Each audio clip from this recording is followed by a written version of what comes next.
Yeah.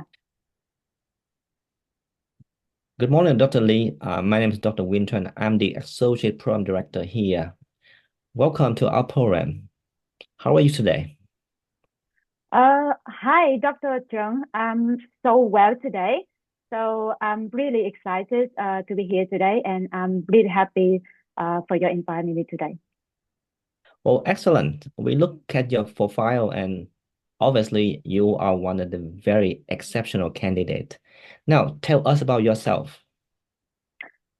Yes, about myself, I grew up in Dallas City, and um wait, sorry, yeah. About myself, I grew up in Dallas City, and with very much inspiration from my brother who is a vascular surgeon. So I entered med school. So after I graduated in med school in 2014, and then after that, I got a master degree in internal medicine in 2019. And then after that, I did a short course, fellowship in Malaysia, and that's gonna help me to get insight into medical education and teaching. And I worked as the general physician in various population, including community outreach. And then after 5 years ago, I moved to the U.S. with the dream to rest in the U.S. I I spent more than 1 year to provide care for underserved New York community, and then I did some extensive, including cardiology and nephrology and so on. I learned about the U.S. healthcare system, telemedicine, as well as various evolved system, and that's gonna help me easily to transition into internal medicine. About research, I worked several research projects, and I published some article in the peer-reviewed journal. And outside medicine, I spend more time to enjoy with friends and family, and I like to connect with nature, like hiking. I love playing and chasing dog and cats. And other than that, I enjoy medical journal club and tracking medical stuff. I'm so happy today, and I'm so excited to start your residency program. Wow. It seemed to me you travel quite a bit and you've been to many places, Vietnam, Mm. Malaysia, US. So tell Wow. me about one particular incident or case that you remember the most, and what make you think that is the best experience ever in medicine? Yeah, thank you so much for your questions. Um, I have one cases that I can remember. So during my rotation in cardiology, I uh, um, yes, sorry, I'm so sorry. During my rotation in cardiology, so I encountered 80 patient male bed bow, and yeah, so who presented with a stroke and heavy plegia and dysphagia and undergoing bed tub. So he has a history of hypertension, diabetes, and heart failure with reduced EF and LV, turbus, and being on anticoagulation, and paroxysmal AF, paroxysmal AFib, and stage 3 CKD. Okay. So yeah, What did you learn about that case? yeah. So I sorry. So on the examination, so I yes, on the examination he stable and his vital sign was within normal limits. The EKGs was non-specific finding, and the echo showed that ES 35 and regional motion was abnormality with LB teleostory. So and however, kalau the catalyst sodas, kalau there is reticle, they reticle narrowing of the mid and distal LAD. So I present and discuss the case with my supervisor for the considering LAD revascularization.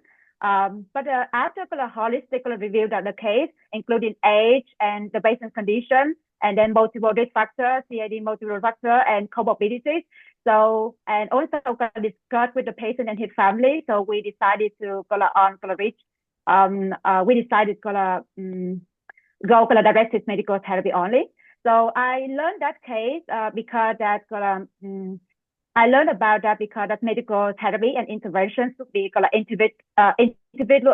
individualized and based on the patient needs. And it's really important to evaluate the risks and benefits and as well as quality of life to address the patient needs. I see. Where did this case happen? Where was it? Yeah, so it happened in one of my rotation in cardiology in Chicago. Chicago. And so that time I learned a lot about the cardiology disease, and I'm really excited with that field, to be honest. Okay. All right. We receive 100 or even not 1,000 applicants. And tell us why you want to come here. Yeah. So I really love your program, do you know? Because that's as my knowledge, so your program is in New York City and particularly in Jamaica, where I lived there before for 3 years ago. And I could say that your program is a good location and with wonderful place to live. The other thing is that your program has a state of the art had a state-of-the-art facility, and your affiliation with Icahn School of Medicine at Mount Sinai. So that's going to help me an access to wealth of resources and learning opportunity and as well as ample benefits. And the other thing I really love because your program is a great program and with a high bus rate and high fellowship rate, and your program offers a comprehensive curriculum with collaborative from mentor and supported from attending staff.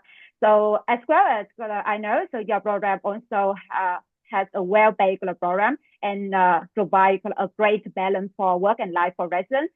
So based on that, so I really love your program, and I hope that I will be one of your parts in the future. I see. So, Dr. Lee, what are your weaknesses? Oh, yes. So, to be honest, my weakness is English because that English is not my tongue language, to be honest. So, you know that I try the best to improve, but sometimes my action and my pronunciation is not like the native speaker. So, instead of feeling embarrassment, so I put a lot of effort to improve and overcome by listening to radio and listening to podcasts, watching the video, and I actively encounter many situations. But as a result, you know that my English level is better now. What else besides English?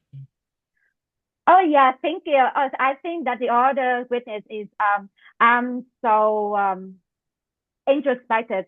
I mean that I can connect with many friends, but mostly I want to isolate myself, and then I want to isolate myself, and then I would like to focus something that I love rather than spending more time with friends.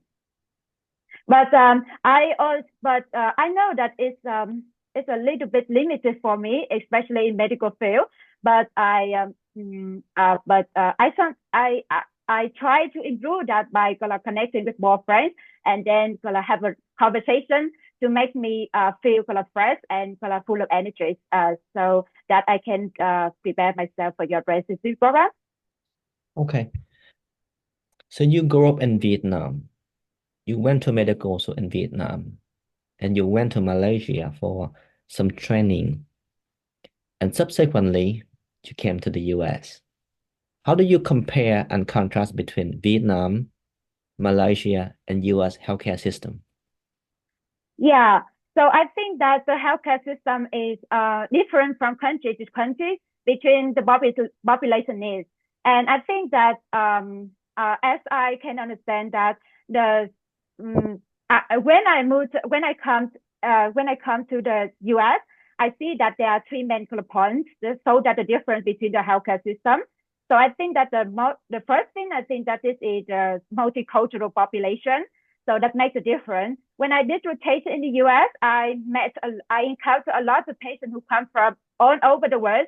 So for example, China, Korea, Mexico. So that makes a difference between the Malaysian and Vietnamese healthcare system. The second thing I think that is different about economic and the abundance of resources, because that in the US, so there are a lot of high-tech companies and famous, well-known institutions and evidence-based guidelines. So that's gonna have a lot that's gonna contribute a lot to the healthcare system, and that assist the physician to provide a high quality care for the patient. So especially I think that some poker procedure, preventive care, hospice, palliative care that I cannot find in my home country or Malaysia. Malaysia, I'm not sure about that. And the other thing is, the third thing I think that is different is the hierarchical structure, So the hierarchical structure that makes the healthcare system different, that I noticed. So in my country, so mostly patients will go directly to the specialist or the doctor that they know, so rather than go to find out the primary care physician. And the other stuff is in my country, so the formal referral processes, the well-established primary care or the EMR system is still not identified clearly. And the other stuff I can say you that, so in my country, most people will pay out of pocket. So that is different between country. So those are the things that I can identify. About Australia, so I come to about Malaysia. I visit Malaysia for study. So tell the truth, it's just a short time, so I cannot learn much more about their healthcare system. I just learn about the medical knowledge and medical education from them. I'm so sorry about that. It's okay, Dr. Lee. You have any question for me? Oh, yeah. So I'm really interested in your program. I know that your programs receives a lot of advice about patient care and quality care. And your program is your hospital is the largest municipal healthcare system in the US. And your program has a long history of commitment to the medical education, scholarship teachings, and research. So I would like to ask you that what kind of research do residency currently do? Well, at our hospital, we have many opportunities for your resident to participate, from clinical trial to quality improvement projects. It depends on what area of their interest. For example, the first and second year resident usually will be mentor or pair up with a senior resident, focusing on quality control or quality improvements. After the first year, the resident depends on their future career pathway.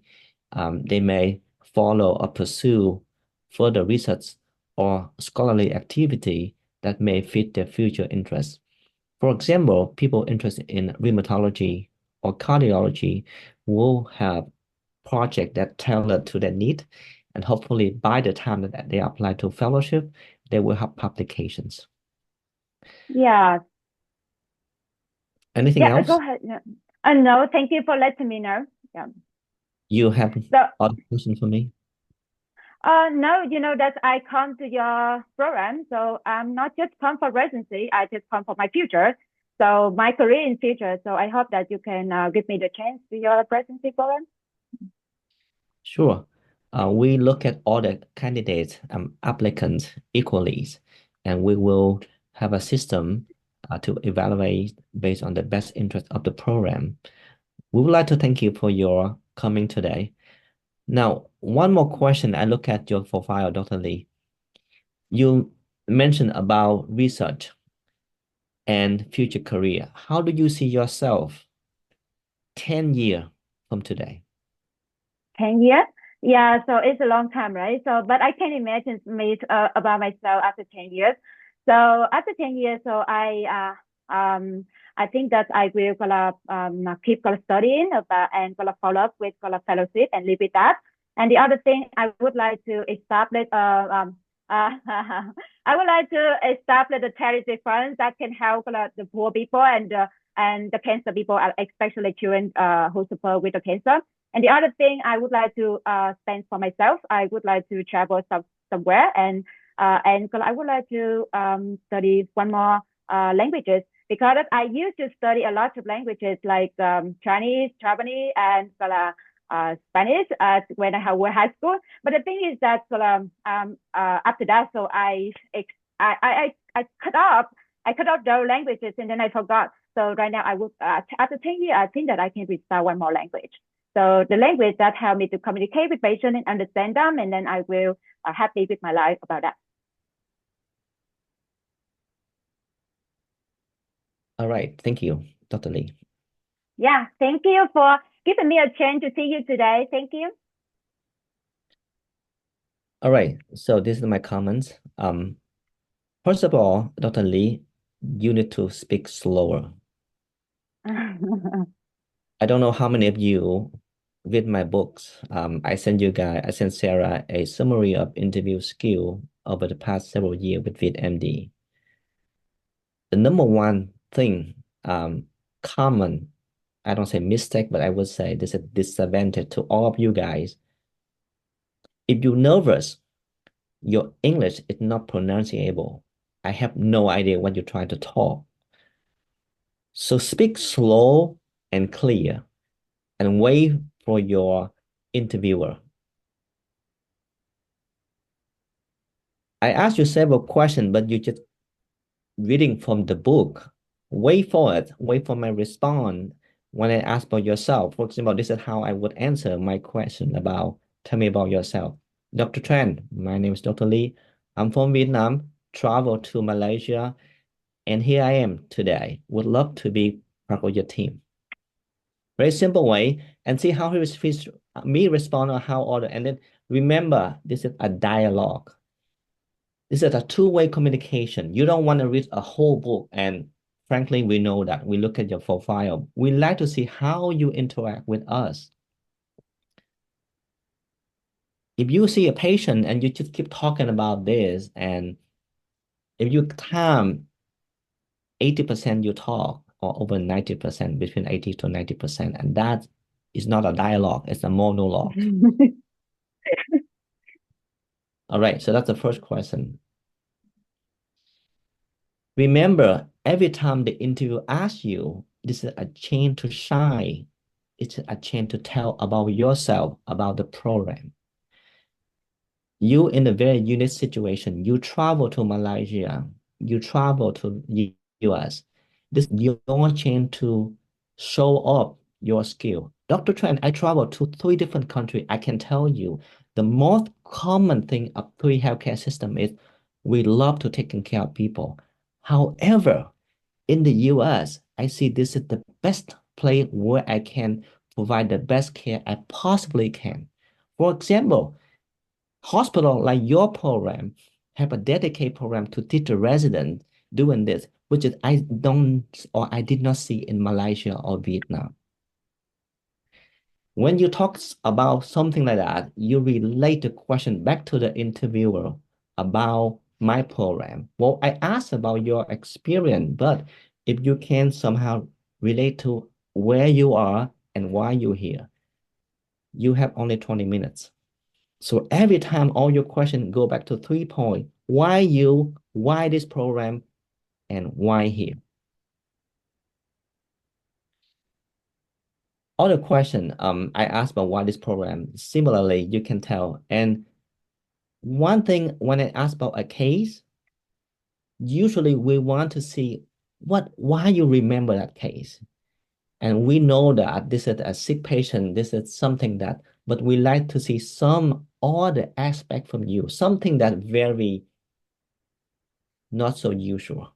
For example, if people ask me, I mean, we have a lot of cases, but I will tell you one case about a schizophrenia patient. Well, you internal medicine resident, but find something interesting, find something you really remember. and tell me why a healthcare system sucks and how we as a doctor and why this hospital, like your hospital, could be a good solution for my case. It's just one example. But whatever you try to tell the interviewer, give them some feedback. It's okay to take some pause, some moment, and give the interviewer time to think. Okay. Other question I asked about your weakness, why here, those are standardized questions. I think the perhaps one of the most difficult questions I asked you to compare and contrast with three different healthcare systems, and then the case. All right, open for floor discussion. Comment. Thank you. Yeah.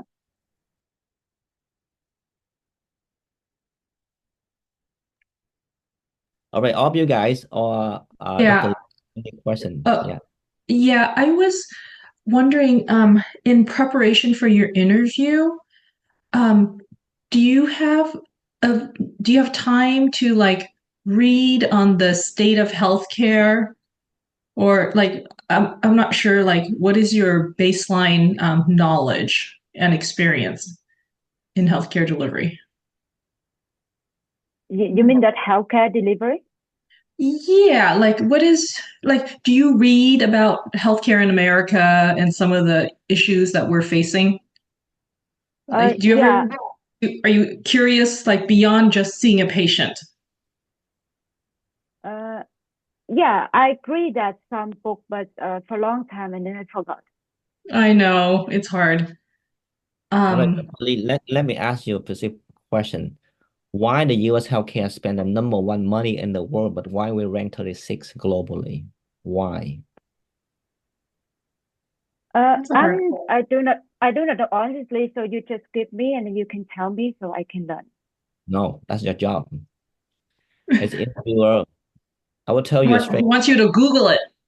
I want you Oh to yeah. figure out because you cannot expect us here to tell you that because that's all of you guys' job. You as interviewee, you interview as a hospital. This is a system. You should have some basic knowledge about this. This is what it is. What are the problem or what are the challenges that we are facing as a whole team in this country? No, I won't tell you the answer, Dr. Lee. I expect you to learn to find that answer. Yeah, I will. You know, uh, I was wondering, what do you feel you are strong at? Like, what is in within medicine? Like, what do you think you're good at? What do you think like with anything, right? You want to lead with your strength. Like as an advocate, what do you think you want to shine? Cái You điểm mean that nào mà em nghĩ là em rất strong? I think that my determination is really strong. When I have a Oh. decision, I never get back. Uh-huh. Giống như là decision là But nếu sometimes, muốn yeah. thành công á hả? Decision như vậy á Uh, hả? Hay I mean that like I have a strong, really strong in determination, especially in clinical decision making or critical thinking. So when I mostly when I think about it, I usually go just only one way, and then sometimes I can flexibility to change that, but it's rarely for me to change.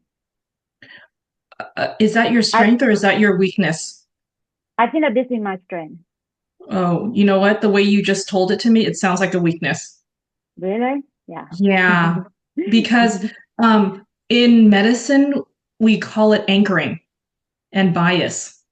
Yeah. You have to be open to think about an alternative differential diagnosis. Yeah. Just because you think that's a differential diagnosis, it doesn't mean that's really it. Yeah, you can say that your strength is your determination, like um, advocating for your patients or achieving goals, but don't have your strength be my opinion about something. Like that's the diagnosis, and then you get stuck because then that sounds like a weakness. Yeah. Dr. Lee, you have a good background. You travel, your experiences, but put together, in a nicer way and speak slower will make you a much stronger candidate.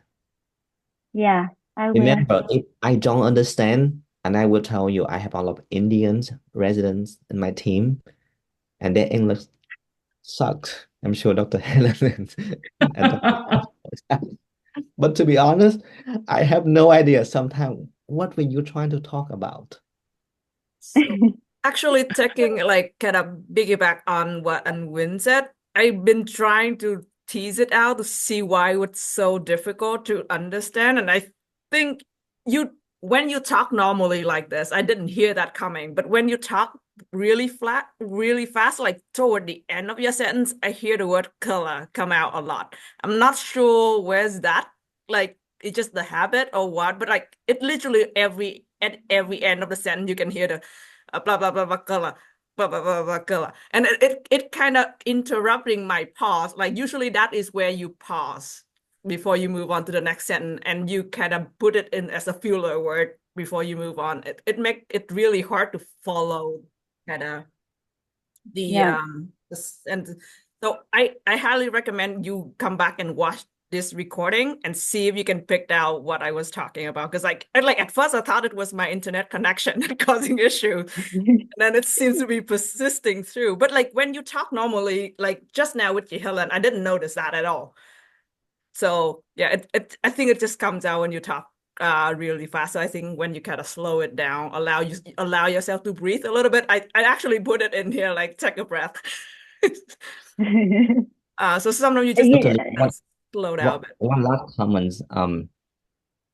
Whenever we interview candidates for real situation, if we don't like anyone or we don't understand what they try to say, we usually put them in we call DNR or do not resuscitate list. I really want you to improve your English because at the end of the interview, I'd like to tell my candidate where you're ranking at. Preferably, all you guys should rank at least the middle or the top 1/3 because the top 1/3 will give you the best chance to match. If you're on the bottom 1/3, it's very unlikely that you will match. So make sure in every interview, try to be at least the middle or the top because the more interview you have, plus you're on the top 1/3, this is how the match algorithm works and you will likely to match. If you're on the bottom 1/3, it's very unlikely. So hopefully this will give you a real example of how we like to rank candidate. Yeah. Any other questions before we move on, Sarah? Yeah, no, thank you for all of your advice, and then I hope that I can will improve much more better. Great. Thanks. All right, so we have the next one is Dr. Phạm Lê, and then Dr. Hung Võ is the interviewer. Wait, hold on, let me making sure I pin the right one. Thank you very much.